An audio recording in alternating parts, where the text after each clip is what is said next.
Join MCC Coach Jean Balfour and me in this special episode. Together, we unpack how real coaching helps senior leaders lead with clarity, confidence, and impact. When I start to process and to create this podcast so that people can learn more about coaching, what it really is, and for whom it is, and so forth, to invite her on it, I did my coaching training with Bailey Balfour, and Jean is the mastermind behind it.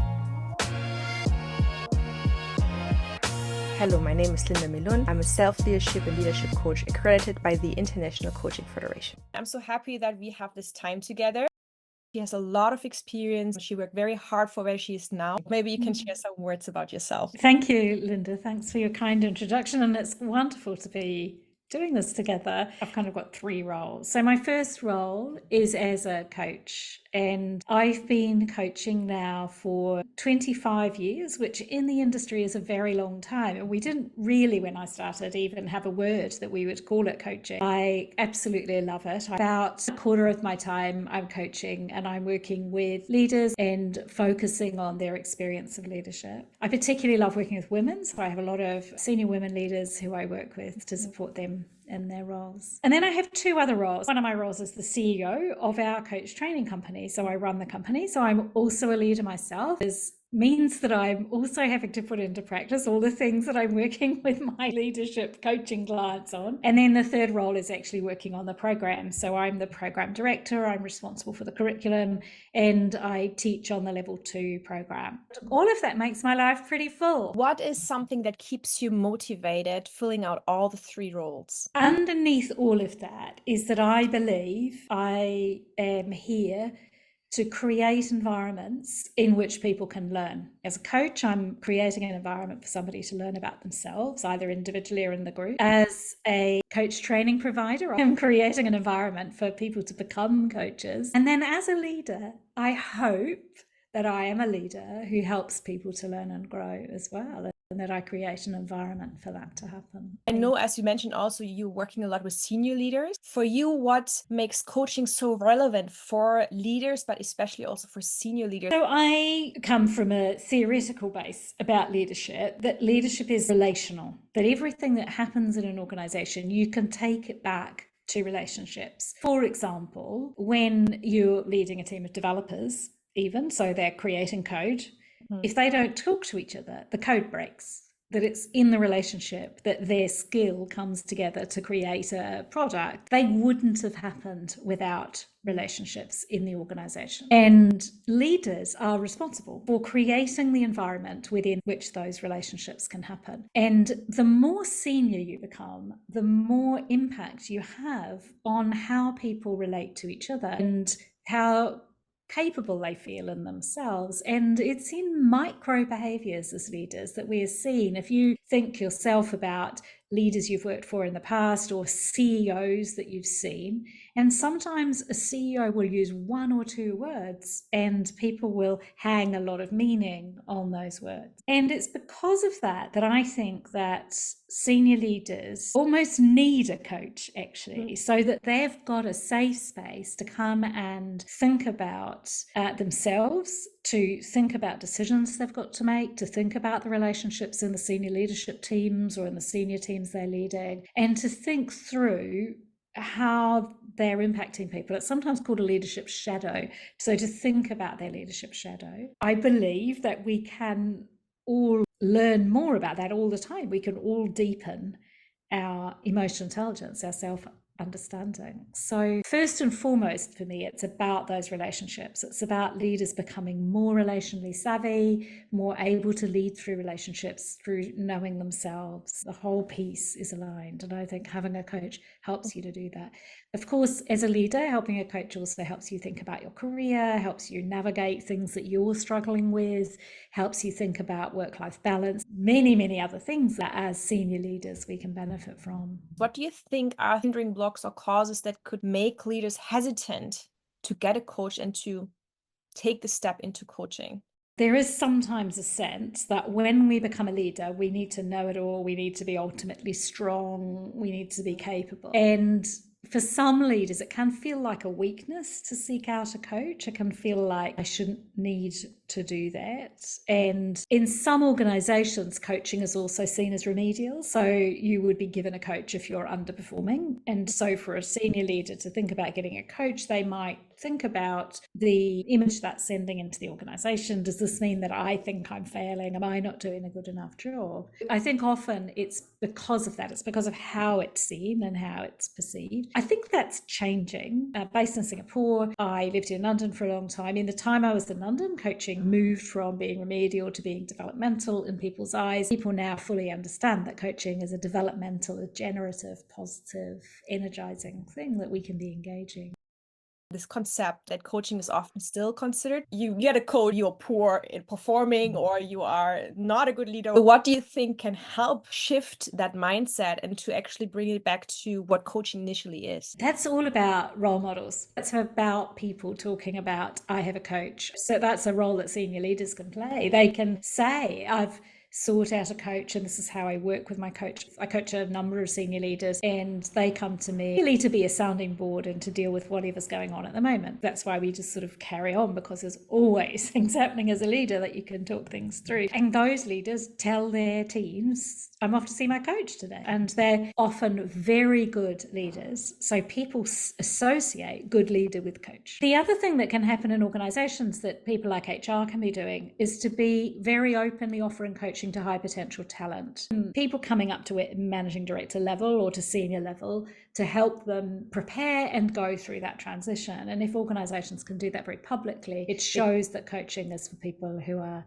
successful to help them to be more successful. Apart from this misconception that it's for people who are poorly performing, what other misconceptions do you observe people have about coaching? One of the hesitancies, I'm smiling because I'm thinking about people I've coached myself, is that it's going to be psychotherapy. You're going to dig into people's pasts, that they'll have to talk about things that they don't want to talk about. It's certainly something very early on with a client in the sort of decision stage of will they work with me. I will tell them that it's 100% your choice what you choose to talk about and what you don't. And clients do, you know, sometimes clients will sit with me and say, I know there's something there that I need to look at, but I don't want to. And I'm like, fine, this is coaching. We're not going there. They want to come and talk about practical things or about other things, but it has to come out of trust and a feeling of safety. And as a coach, my job is not to go there if they don't want to. I believe that it's good for us as coaches to have somebody we work with, because I want to be constantly thinking about those questions and how I'm helping people in a way that's whole for them. You can have a supervisor, you can have a coach. I think it's important for us to also be talking to somebody who's going to help us to make sense of that.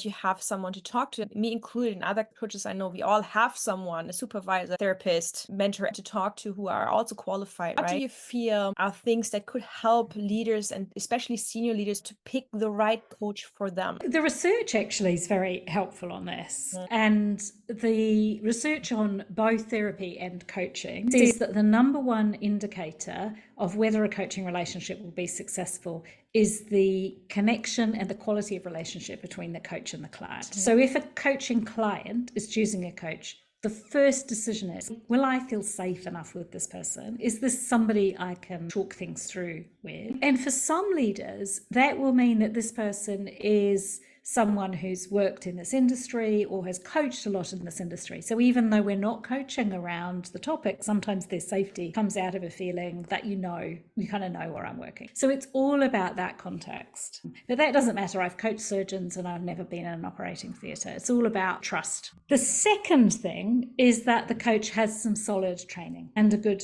framework. Actually, the research is clear about this, that it doesn't matter what that school is that they've been trained in or really where they come from, but what matters is that they're well trained, that they are good and skilled as a coach. And experience comes into that also, although some newbie coaches actually, because of their background or the work they've done on themselves, can be phenomenal actually. So I would say, first of all, meet with them and see what the relationship is like and whether you think you can trust the person, and then be curious about their training and be curious about their qualifications and how they describe themselves as a coach and how professional they are, and that will help you make the decision.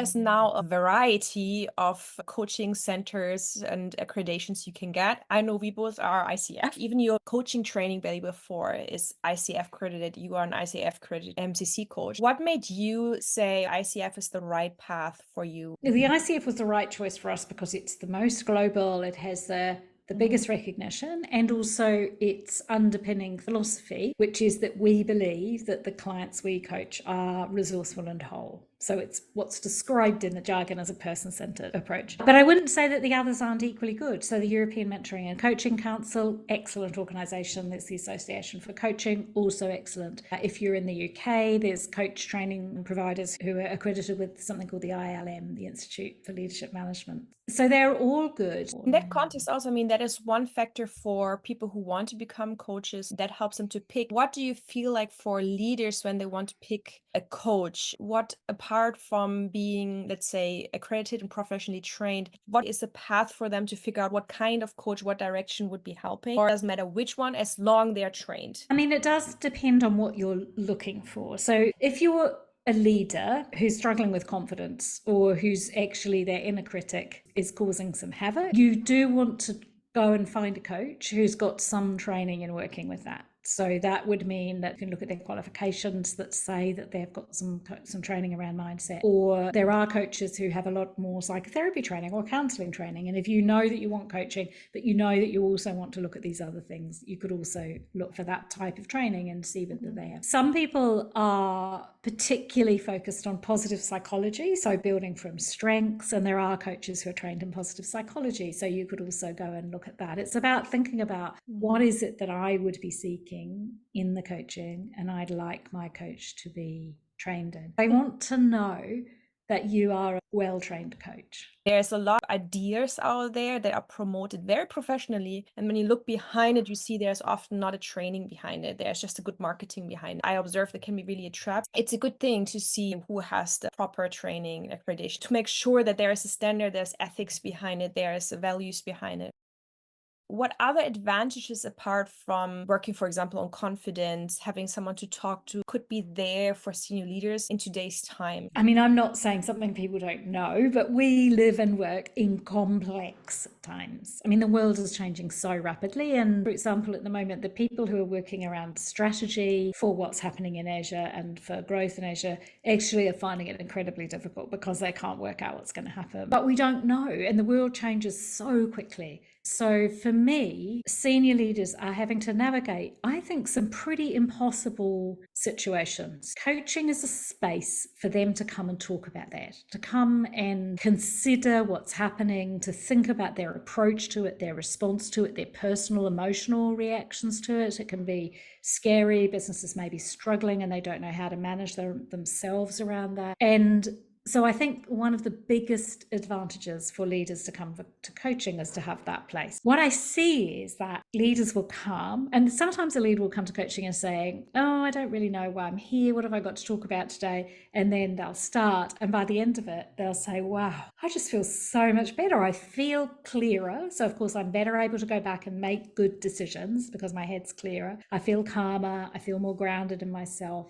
And I don't think we can underestimate that advantage and the advantage that has on everybody they're working with, because they'll go back to the office, they'll be calmer, they'll be able to deal with those really challenging situations in a more effective way. When they talk, it's more like bring it to light what's actually in you, and just that helps sometimes to release the stress. Some people have this misconception. You go to coaching and your coach tells you the solutions. So there's more this consultant concept in their head. What helps sometimes people to understand you don't need to go to coaching if you just want to have fast answers, but to see the bigger benefit behind it of just getting it out of the system when just talking about it. I mean, the simplest way is to say, why don't we have a go now? In coaching, we do something called chemistry sessions, which is where you meet somebody normally at no cost to see whether you can work together. You run them as a coaching session. It's in the experience of it that people begin to go, oh my goodness, because there's such a beautiful thing. You know, somebody said to me the other day, oh, Jean, thank you for telling me. And I just laughed. I said, I didn't tell you anything. It all came from you. All those ideas were yours. helped you access them. Nancy Klein, who wrote Time to Think, has this beautiful thing that when we listen very deeply to somebody, they think better. There's something magical in that. So my job as a coach is to create the conditions for you to do your best thinking and feeling and to really find the wisdom that you already know. It is like magic, time and time again. So, but we know as coaches, we're not here to tell people what to do. We can say, there might be other solutions. Can I help you think about them? And I've got a few ideas. But I can never advise a client what to do because that would always be my view and not what's best for them. They're the only ones who are in their situation. Keeping them in the mode of self-responsibility and self-leadership. So they own really the decision and not slipping into, oh, someone else decide for me. If it doesn't work out, I can blame the other person. But they learn to really take ownership of the good and the negative. For leaders and senior leaders, they see maybe at the beginning, oh, this could work out fine because maybe the first session was wonderful. And with time, they are like, I'm not sure if that is what I want to work on. What would you suggest clients to do when they feel like something is not right? If you're not feeling it's right, ask at the beginning of the next session to say, could we talk about, coaches talk about contracting? Could we talk about recontracting the coaching and do a stock take of where are we up to? Sometimes a client will come with a very specific thing to work on and we might resolve it in the first couple of sessions and then they feel like they're kind of done and they don't want to carry on. And that is absolutely fine. We did the job. And it's fine to end. I think as a client, your coach should be well enough trained when you go to them and say, I'm not sure that we haven't finished the coaching or I'm not getting out of this what I want, to say, okay, fine. Sometimes it might mean having a sense of needing to renegotiate the goals for the coaching and renegotiate what you're doing. So it doesn't mean necessarily ending. You are the client. It's all in the word. You are the coaching client. It's in your power to ask for what you want from the coach. Some clients are like, sorry, I talked so much. And you're allowed to take this time for yourself. Just that experience is for some people already this freedom. I think we are so unused to being deeply listened to. And so when it happens, we feel self-centered, anxious, but that's what coaching is. It's an opportunity for you to be deeply listened to. And so at the beginning, it can feel really uncomfortable. Oh, I'm talking too much. As clients get used to it, become more comfortable with it, it becomes easier. People stop apologizing. Some people are very hesitant because they think like coaching is always very expensive. And then they're hesitant. What do you feel could help leaders to gain more awareness of that? Just ask about the price up front, because then you will know. And it may be, there is a huge sliding scale of coaching fees, and also that depends. So if I'm coaching for an organization, my fee is much higher than if I'm coaching for an individual. And so, it's a very different scale. Your coach comes with a lot more training and also all the work they're doing on themselves and their ongoing growth, and so the value that they're bringing to you as a client. What I observe is that sometimes at the beginning, clients will say, oh, okay. And then after they've had 3 or 4 sessions, they're just like, send me an invoice, because they get the value of it. They can see how it's impacting their lives, and then it doesn't feel uncomfortable anymore. There's something about spending money on ourselves. It can feel very strange to spend, why am I spending this money on myself? I have a few clients whose organizations would pay, but they come to me privately because they want the freedom for us not to be answerable to the organization. And I think that's great. I think that's the point where they're saying, I'm going to invest in my career, in myself as a leader. And that is really important. Something about paying for coaching is allowing ourselves to look after ourselves, to invest in ourselves, to invest in our personal growth and development.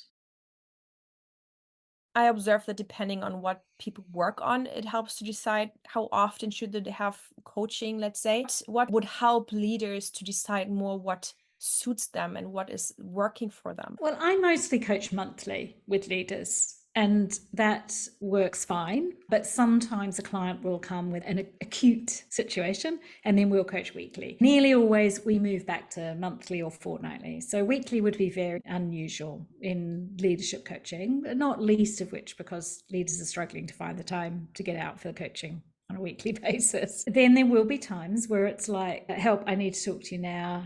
Something's blown up at work, please can I talk to you? So I also like to create the space that a client can email me and say, have you got any free time, can we talk? The cadence works quite well, 3 weeks or monthly, and it creates that space to go away, because coaching works best when people are working between sessions, or thinking about the sessions, and then come back and talk about what they've learned about themselves and what happened. So this time spent in between where they have to work on themselves and not right away can come back, how do you feel it makes a difference in their development? I think the types of things that we're working on in coaching, they often involve observing yourself in situations, tweaking things, trying things out in meetings. And it's only in the doing of that that we can grow and change. I'm a massive recommender of journaling and reading, and taking time to do that in between sessions is also very developmental. I think partly what coaching is doing is helping us to become, as leaders, better observers of ourselves, to know ourselves more. And so taking the time between the sessions to do that, to think, okay, so I was really triggered in that meeting. I come to coaching and I talk about what happened. Why was I so triggered in that meeting? And then I go away between sessions and I observe myself in the times when I'm triggered like that, and I get to know myself better, so that next time I'm triggered I don't overreact. But it's very personal. I recently had a corporate client send a note saying, great, we want you back because people are saying this person changed so much. And the person who was emailing me, I just responded and said, yeah, of course he did, he put a lot of work in. I had a hand in it, but he did the work. He was really committed to his personal growth as a leader, but I was just there to help him think about that. He had to do the work between sessions for that growth to happen. It's just beautiful to see that they do it then so naturally, just because they had the space to actually think about it, to think about what they want to do and what they can do. It's really wonderful. It is, but you also created those conditions. So it may not have happened without your coaching. What is something where you say like, oh, coaching is really the thing I love to do? It's that moment where a client goes, I know what's happening. I know what to do. It's like an integration inside themselves, that they come to a new sense of knowing or understanding that helps them expand, be more capable, be stronger, be more confident, lead more effectively. It's those moments. It's the thing that if I wasn't coaching anymore that I would really miss. And it's the reason I don't think I'll ever start one-to-one coaching, because I just love those moments where I can sit with somebody while they go, I get this now, for themselves. It's very powerful for them to have that experience. So I love it. So I would say, well, first and foremost, we need to fix the gender balance in the organisation. While we're doing that, any minority group needs a little bit more support. Regardless of what happens, you are in a minority, and it's just a bit harder. And how do we create inclusive organisations where people have a strong sense of belonging, regardless of their gender or their ethnicity, their disability? We both live in various countries, so we are exposed to a lot of cultures, and we know what it did to us and how it formed us and forms us still. How do you feel this international expertise and experience benefits your coaching practice and also your facilitation of coaching training? As a coach, it brings a huge value, actually, because I've lived and worked in many countries and I've coached people across such a breadth of diversity. So that helps. The other thing that helps is that I have a lot of understanding about what it means to be in a minority group. If I'm working with a client who is in a minority group, I can just help them think about that differently. So one of the beautiful things that happens on our coaching program, which I imagine you experienced, you started the training, you were living in India when you started the training, is that we have students who come together across so much difference on the program. And I've always had a theory that when you really get to know somebody, bias disappears, because you see each other as humans. And I watch it happen on our program all the time. People who on paper are incredibly different suddenly find a way to connect at quite a deep level, because the preconceived ideas we have about people disappear. And coaching helps us to see each other as human. And that is a very beautiful thing. And we need more of that in our world at the moment. We both have also partners from other cultures, and I think like this whole concept of like not seeing just where they're from or where we are from and ethnicity, but just to see the human being in front of us, it makes such a big difference in how you approach also the world and how we as coaches approach coaching, how we can respond to our clients and how they maybe feel faster, safe. I would say towards the end of our time together, what thoughts would you like to give listeners, especially senior leaders, when they are still in the spot of should I do coaching or not? What are words that you feel you observe could help people to move forward? Well, I would encourage people just to go and have a go, actually. So to go and experience coaching, see if you can find a coach who you think you can work with and ask for 2 sessions. Don't commit to any more. Just go in and see what it's like and have an experience, because it will be in that experience that you can help to make a decision. Choose somebody good like yourself who's well trained and has good experience, and have a go. And that will help you to think about it. Wonderful. It was really beautiful to hear from you and to hear your insights. As I said, I had the benefit of in both coaching trainings to be with you and to learn from you and your team, but it's just wonderful to have you share this and to just come and to make it available for others to learn from what you experienced in all this long time that you're in this field already. And I think you have a lot of experience in not just in coaching, but development and leadership. Thank you so much for this time. Thanks, Linda. It's been a great conversation, and thank you for creating this space where we can have it. If you want to learn more about coaching, self-leadership, clarity, and leadership, stay tuned. Thank you for watching.